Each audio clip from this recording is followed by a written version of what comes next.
No matter how you feel about the United Nations, it's the one place on planet Earth where nations get together and attempt to speak with one voice. That's why their resolutions can make a big difference.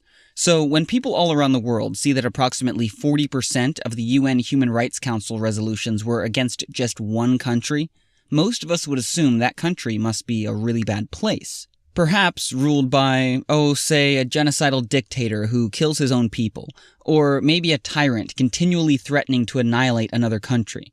But actually, the country that has been condemned more times than every repressive country on Earth combined is a democracy.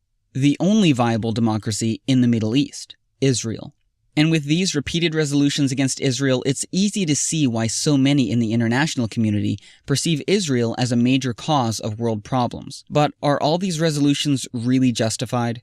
Because whether or not you agree with how Israel is handling its many challenges, when you do a basic comparison, like the number of deaths Israel is responsible for with the number of condemnations they've received, and then make that same comparison with other countries, it paints a surprising picture of a possible double standard. What could explain the enormous imbalance? Quick history lesson.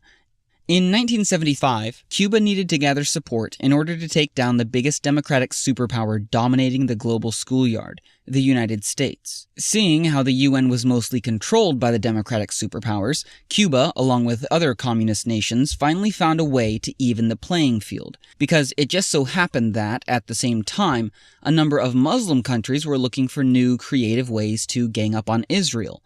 So the communists realized that by joining the Muslims' anti-Israel coalition, they could create an unstoppable voting bloc inside the UN.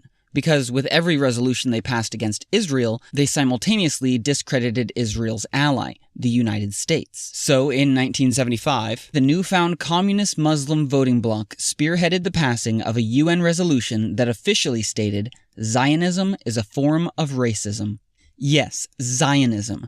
The movement trying to find ways to protect Jews from racism was redefined as racism, which is kind of like saying the civil rights movement is racism and Martin Luther King is a racist. This is why resolution after resolution after resolution against Israel from 1975 until this day easily passes through the UN. But today, this movement has a new tool for attacking Israel as the cause of all our problems. The UN's Durban Review Conference on Racism. Durban is charged with finding the real root of racism, and at the last conference, keynote speaker and human rights best friend Mahmoud Ahmadinejad, the guy who openly called for Israel's annihilation, revealed that Zionism is not only racist, but the true root of racism throughout the world. And what has history taught us about what tends to happen when one ethnic group is believed to be the hidden root to all the world's problems? What is happening at Durban is catastrophic, not only for Jews, but for the whole world. And it's growing, spreading, and gaining credibility through Durban.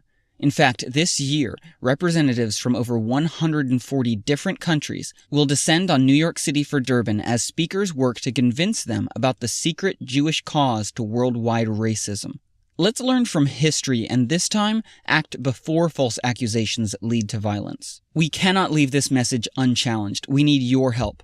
We're asking you, your friends, families, neighbors, and faith community to join us in New York City and expose this threat and confront this lie before it once again takes hold of half the world.